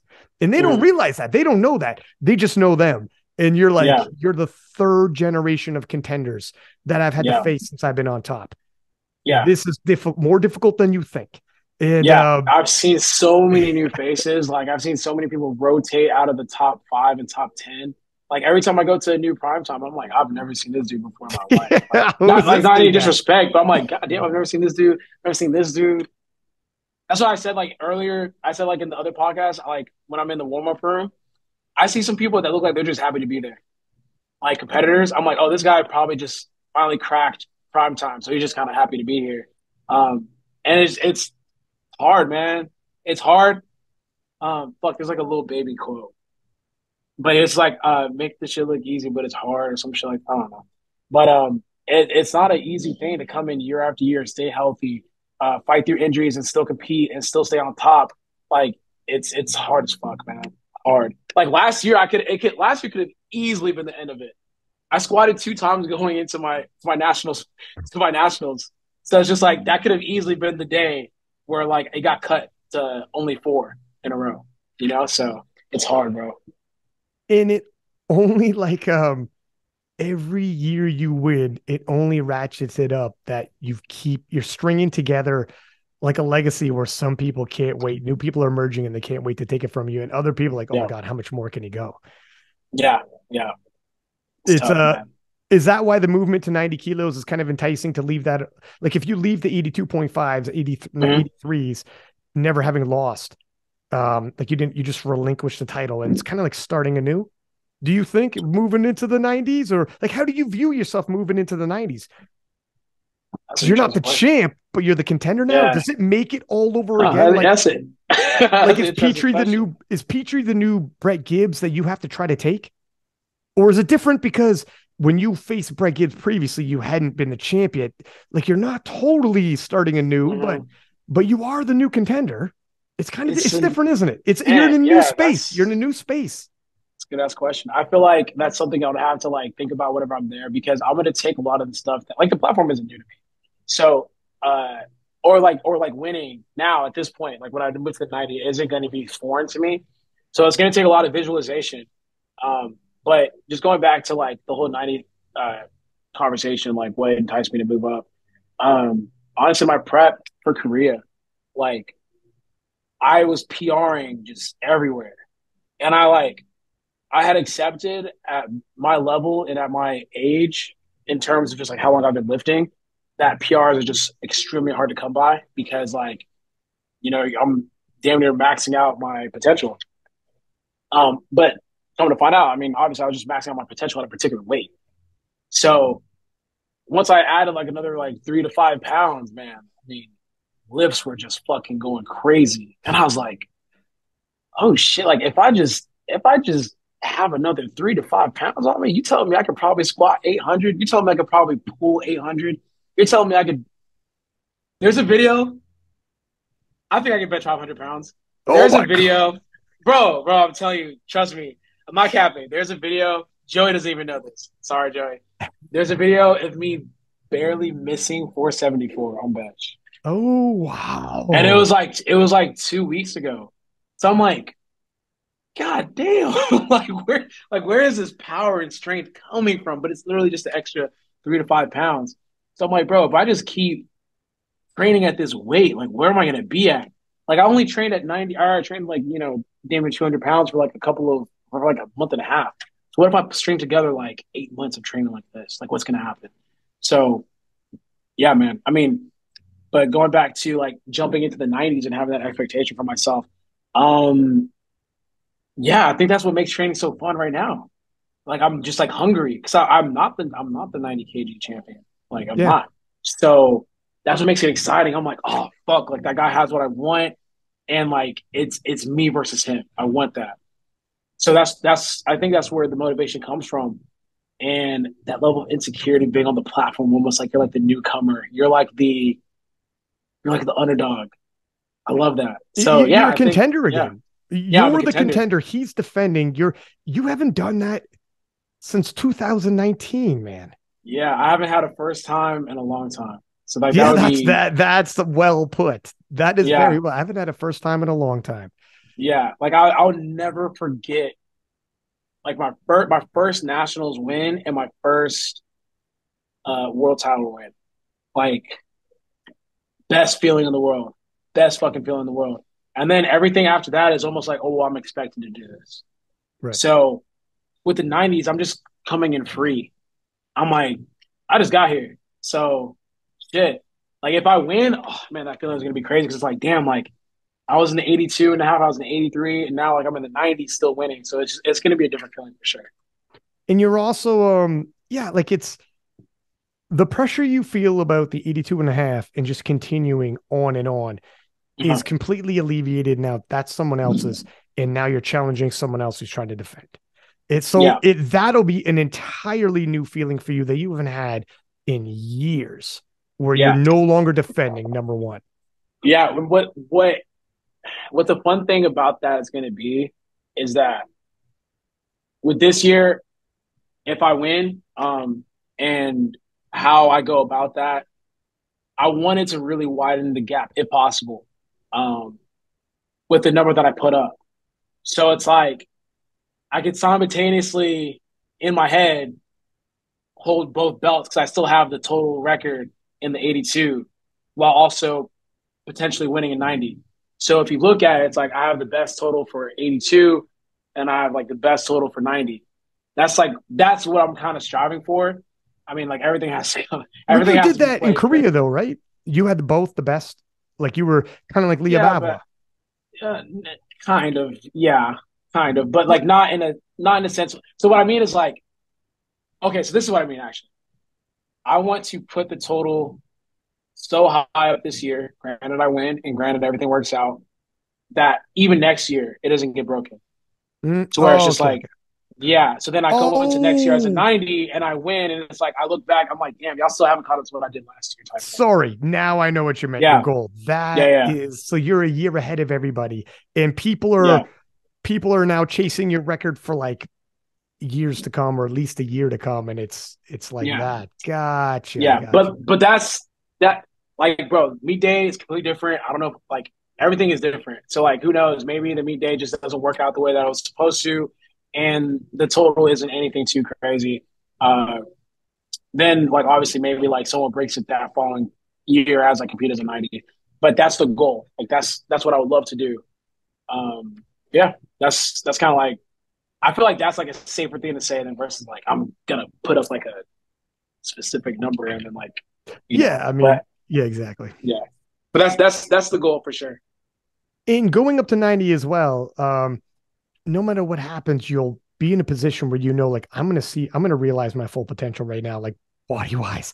Like, you are Yeah, going to put up some crazy numbers regardless. Here's the one yeah, thing that often, as long as like nobody bombs out, you know, if whether it's you or Brendan or you or Brett or you or whatever, mhm. no one's going to be like, well, you weren't a good power lifter. It's like, no, you're past being exposed. Like you're Yeah, yeah, past yeah. that now. It's too late. Well, bro, if I failed, these they would be like, They'll it's about time. they'll come at you. They'll come at you. But when you will know, and I don't want to take the foot off the gas, you because you need, I know like guys like you want the pressure. Like, don't take this Yeah. from me. I know I want the pressure. But you know at a certain point already, in 10 years when you look back, you're gonna make I fucking was, I was the man for a huge stretch. Like I have like Oh several yeah, years, yeah, yeah. like like no one will be like you weren't a rising potential that never panned out. Like Oh, okay. no Yeah. matter what happens, you're still Russel Orhii who broke world records and whatever. So Mhm. so that's why it's a little bit different than say when you're coming up and you haven't proven anything yet, and there's that Mhm. fucking people are talking like you're going to get exposed. Like this is your judgment Yeah. day and the cards are going to be dealt and we're going to see what Mhm. you're really worth. Nobody could Mhm. say that to you. Like nobody could take away what you've already done. So you have a crazy fallback in terms of a resume regardless. So it's Yeah. I mean, you'd be surprised, bro. I don't even think so. I think if I were to wet the bed in 90, then be like, yeah, see, he's not even like that. He's not that like that for real. Like when he goes against real competitors, da da da. That's You know how the crazy. internet, but Yeah. that's how the internet works, man. Like Yeah. telling you. But it's all Well, good. but I think we've talked about this previously in DMs too, though. But or maybe we said this at the beginning of the podcast. People who have a bias are waiting for the moment to confirm their bias. So they're Oh, sure. waiting, Yeah. but they always didn't like you. And you're Yeah. not Yeah. going to Yeah. convert them. You Oh, can for win sure. for the next 5 years. You're not going to convert them. But the final moment you lose, they'll be like, told you. It's like, bro, it's like who Yeah, man. so when you know that, when you identify that with a person, Mhm. you don't try to convince them. Don't worry about Well, convincing them yeah, anyways. it You're allows just you to like, be free. that's right. That Yeah, frees you up to be like, okay, identify who's who and be like, all right, this fucking person was waiting to talk shit the whole time. When I was exactly. winning, they were talking shit and they didn't like me anyways. But Facts. yeah, I mean, it'll be interesting to see how it pans out. Is there and who else in Sheffield? Who do you think is going to be able to break out? Sheffield's just around the corner, so it's on my mind. I'm about Mm, to fly out to it. Who do you think is yeah, going to be the breakout performance for you? I think the way that it's lining up, I think it's going to be Delaney, and I think it's going to be Jesus. To be honest, I think Delaney. Yeah, just like given what they put together that I've been paying attention to. Ooh, I sound so biased, but yeah, Delaney, Mikey, and Jesus. I'm very intrigued by Delaney from what I saw, but he plays his card so close to his chest, huh? He's the Yeah, he opposite. does. Yeah, yeah, he does. Well, you know what? You know what? It's going to be Delaney for this particular reason because he doesn't post his best lifts. So the outside was going to be like, what the actual fuck? Yeah. Like they're gonna be like, where the hell did this come from? So I think it's gonna be Delaney that's gonna have like a breakout performance in the eyes of the couple for sure. He like do you know why he plays his cards close to his chest? When he shows me these videos, it kills me because he's like, I'm not gonna post these. So just for your Yeah, I eyes don't know. only. And I'm I have like, no idea. We damn. never really we never really spoke about it. I mean, that's I don't know. That's his business. I don't know if like for him it I don't know if like I don't know if it does something for him like oh these motherfuckers don't know. You know? Right. Maybe he approaches it like that. Um yeah, I don't know. I mean he's hey man, all you other 82s and 83s, like, hey bro, he's there. He's definitely there for he's what I he's see, fucking man. he's fucking there. So I really yeah, hope it pans out for him because like some of the other days, like at Worlds, his total went down. You know, I mean, he's hit 20 kilos more, but it's a little different on the day. You just fucking try to win. it's worlds, man. It's tough. It's a whole nother level. Just It's a win. I'm not just trying to. Anytime I went to Wales, I was not trying to PR total. I was just like, hey man, just fucking hey, just try to win. Go out there and win. The travel's ridiculous. yeah. And like the change of food, the refereeing calls can be super tight and it What? feels a little different. Yeah. I almost felt like I was in Worlds when I went to Korea. I was like, bro, we flew Really? like, man, that travel time was crazy. Yeah. Oh, yeah. Oh, And yeah. Yeah. Yeah. yeah, that travel time was crazy, and I just felt like, man, it wasn't easy. I know that much. I felt roasted. Like felt roasted when I was on the platform and like after too. But like I don't use that as excuses, but I'm just saying it felt like a world's trek, like a world's travel. Do you think it means a lot that the fact that you got that under your belt so nobody can say that you never left the US and you hit all your totals domestically? Like you've been tested Yeah, everywhere for now. sure, 100%. Because I know what it feels like. I know what it feels like to travel internationally and go do that shit. So, like, I mean, you see lifters blame the travel all the time. Like, oh, I had to drive from Houston to Dallas. It's like, bro, like bro, it makes a Or huge difference for sure. And it's just like that's another point of contention too. It's like, damn, like I hit eight wait, what did I hit? 882 and a half, like or 885 85, yeah. in Korea. Like, what the fuck? So imagine if I just stayed home or stayed like, in the States or something. Like imagine what we could have did, knowing what you were eating and like the macros on that shit and all that kind of stuff. So yeah, man.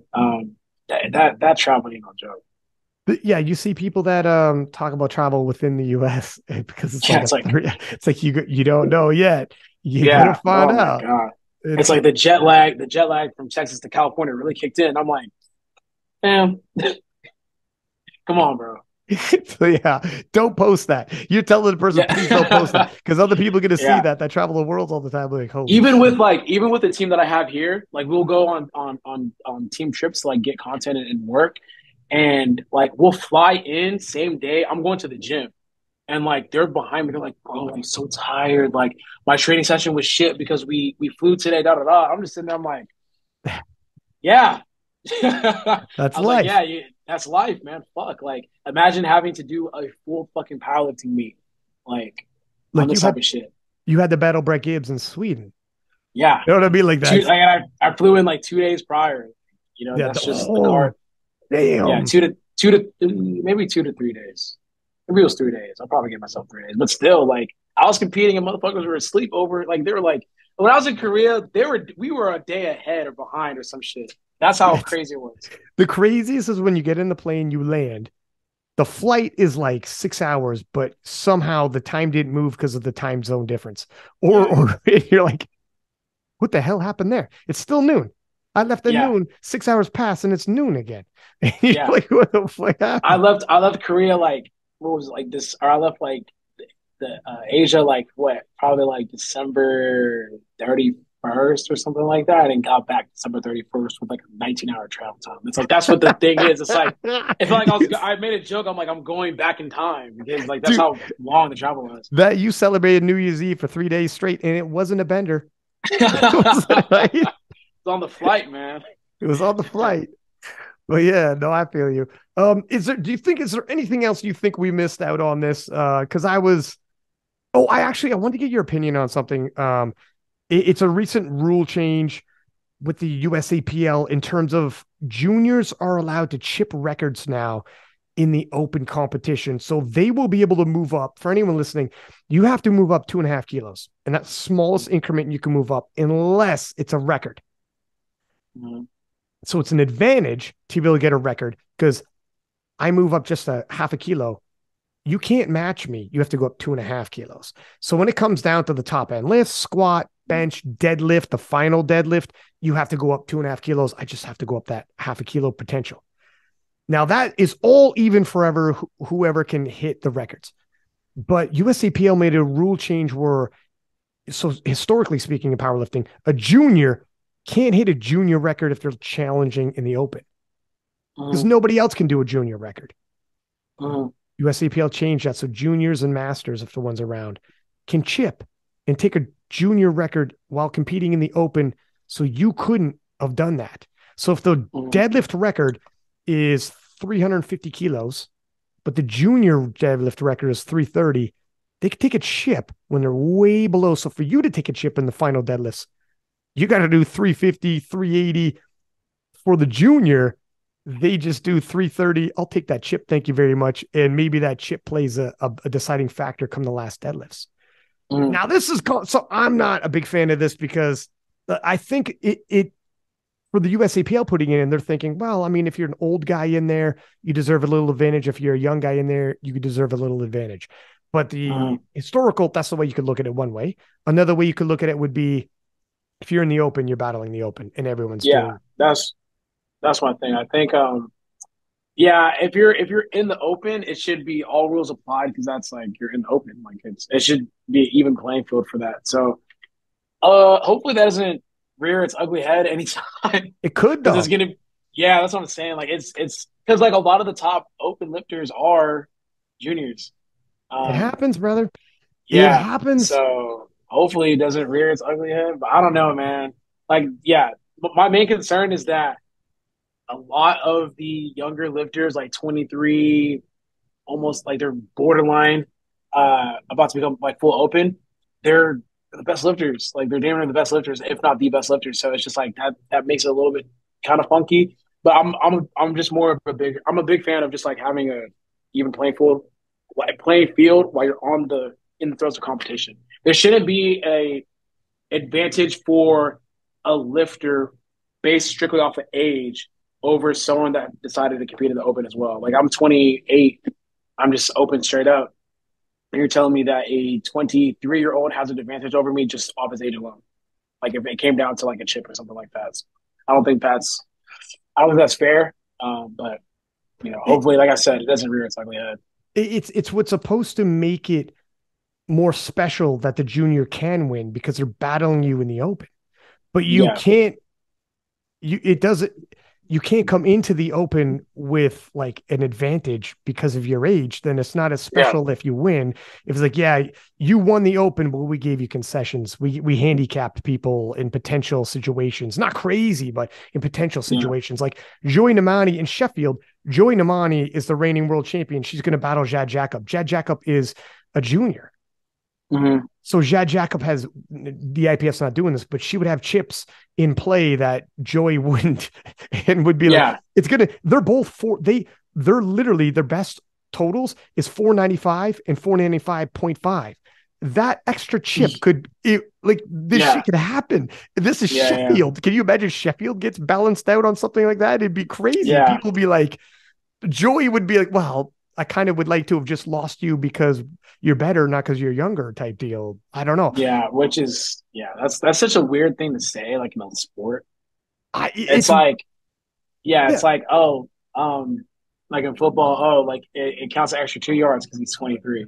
Like, well, this is it. This is where people like, it's special. You're in the NFL very young. That's the specialness. You don't deserve concessions. If you get concessions, you're here because we're helping you. Yeah. Nah, stay in the juniors. When you come in the open, that's what makes it inspiring. You're at a disadvantage going against older guys in their prime.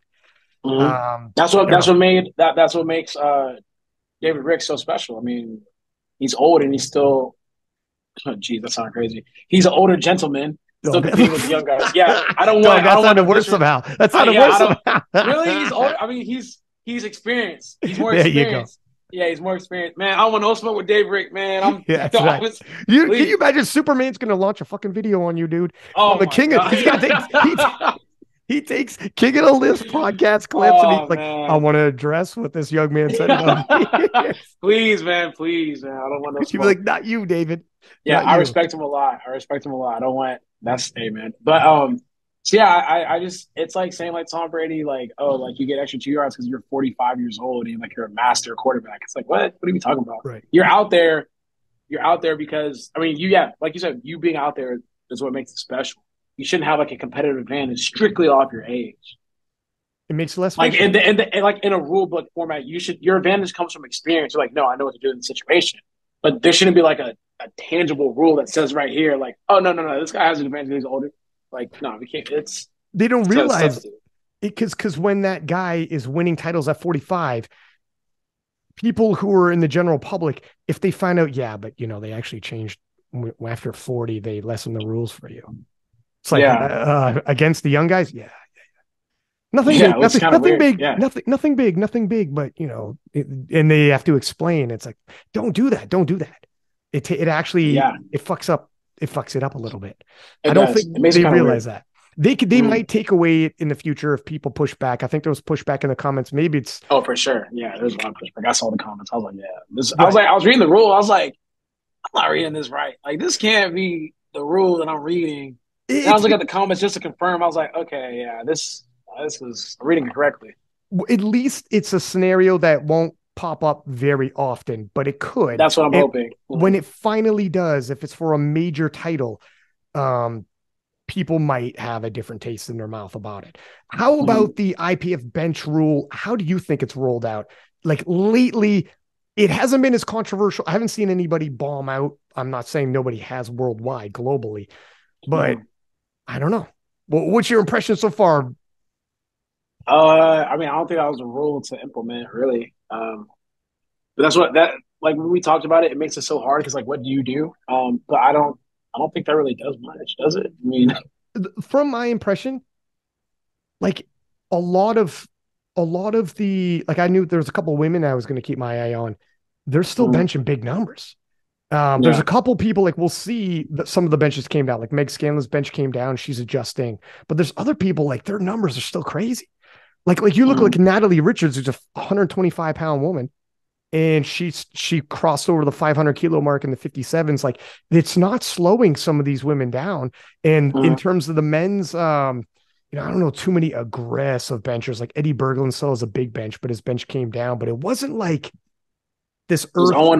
Is Owen Hubbard still around, or he's around? Let's see. That's a good one. Yeah, let's see. Yeah, can't remember if he's gone yet. We're gonna find out. We'll find out soon enough. But there's So there will be some people who will impact. It just isn't impact. It's not a crazy fucking, oh my God, this is going to ruin everything. Nor is it like either which way. A lot of numbers. Yeah. Everyone who's good is still good. And we haven't had a major shakeup that I can see yet. Let's see what Eddie Berglund does at Sheffield. And like Owen Hubbard's or whatever, you know, it would have impacted like a Sean Noriega, but he's still going to be strong. Like how much, I don't know. Put it this way. So far, it hasn't changed the rankings like anything crazy where some people are fucked and you're like, oh my God. Yeah. And it was never, I don't think it was ever really supposed to, because there's only like a small amount of lifters that do bench like that, but it's just more so just like the spirit.